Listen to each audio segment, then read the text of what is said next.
भारत एक मुश्किल दौर से गुजर रहा है। आज धर्मों की लड़ाई लड़ी जा रही है। भाइयों, कोई धर्म बुरा नहीं है, सब धर्म ठीक हैं। इंसान बुरा है, धर्म बुरा नहीं है। अगर ये हम समझ जाएं, उसने जो हम सबका मालिक है, किस नाम से उसको पुकारो ये आपकी मर्जी है। अगर हम अलग अलग होते तो हिंदू की 10 उंगलियां नहीं होती, 15 उंगलियां होती। मुसलमान की 2 आंखें नहीं होती, तीसरी आंख होती। सिख का भी कुछ और हाल होता, मगर पैदा करने वाले ने हमको सब वैसा ही पैदा किया। वो हिंदू हो, मुसलमान हो, सिख हो, ईसाई हो, कोई भी हो, मगर हम फर्क करते हैं। हम लीडर लोग कुर्सी जीतने के लिए धर्म का उपयोग करते हैं और उससे डरना चाहिए। जब आपने लड़ाई की, 3 बिल आए थे पार्लियामेंट में किसानों के लिए, और तीनों बिलों का हम लोगों ने ऑपोजिशन में विरोध किया और कहा इसमें गलती है, इसको सिलेक्ट कमेटी में भेजिए, ये इसको देखे फिर लाए। ट्रस्ट से मस नहीं हुए।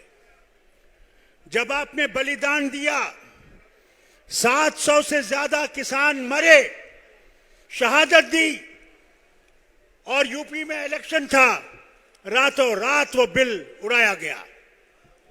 ये है आपकी ताकत। याद रखना किसानों, भारत में 80% जो है वो किसान है। और जब आपने एकता दिखाई, हुकूमत हिल गई। आगे भी आपको एकता दिखानी है अगर आपने भारत को बचाना है। हिंदू को मुसलमान से खतरा नहीं है, न मुसलमान को हिंदू से खतरा है। खतरा किससे है? उन दुश्मनों से जो हम में नफरत पैदा कर रहे हैं, हमें बांटने की कोशिश कर रहे हैं।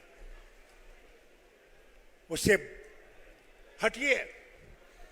मैं आपसे कहता हूं, इलेक्शन से पहले ये राम मंदिर का फीता काटेंगे और हमारी माओ बहनों से कहेंगे हमने राम का मंदिर बना लिया। अरे तुम कौन बनाने वाले हो? बनाने वाला तो वो है। मैं मस्जिद बनाऊंगा तो मैं नहीं बनाने वाला, वो है बनाने वाला। वो इंसान को वो देता है कि तुम बनाओ। इसे खबरदार उस चक्कर में नहीं आना। अभी बिल पास हुआ है हमारी बहनों को हक देने का, उनकी ताकत को कबूल करने का, पास हो गई। उसमें 2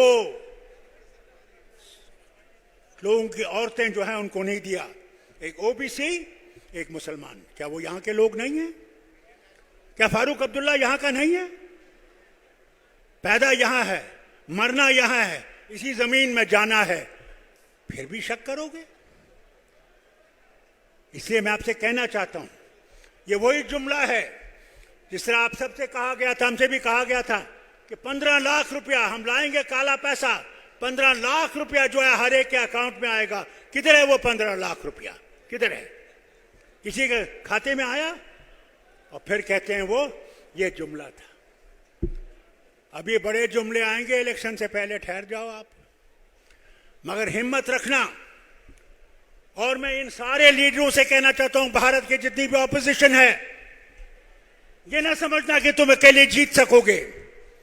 जीतोगे तब जब मिल के लड़ोगे, और मिल के ये जीत कैसे रहोगे कि हमने भारत को बनाना है।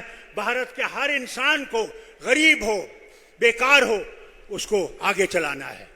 तब हम भारत को बचा सकेंगे। आज देखिए, पढ़े लिखे बच्चे बेकार हैं।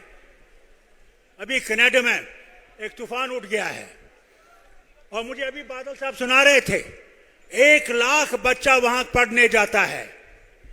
आज वो 1 लाख बच्चा घर में रो रहा है कि वो कैसे जाएगा। कहां पहुंच गए हम? ये चीजें किसी को पता नहीं लगती, क्योंकि मीडिया ये चीजें लिखता नहीं है। मीडिया वही लिखेगा जो ये कहेंगे।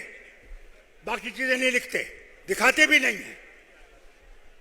इसको अगर बदलना है, पहले मैं नेताओं से कहता हूं, अपने झगड़े भूल जाओ, अपना पुराना सब भूल जाओ और आगे चलो इस सोच के कि अगर हमने भारत को आगे ले जाना है तो हमने सबको इकट्ठे मिलके इस जमात को, बीजेपी को हराना है। उसके बगैर नहीं हारेगी।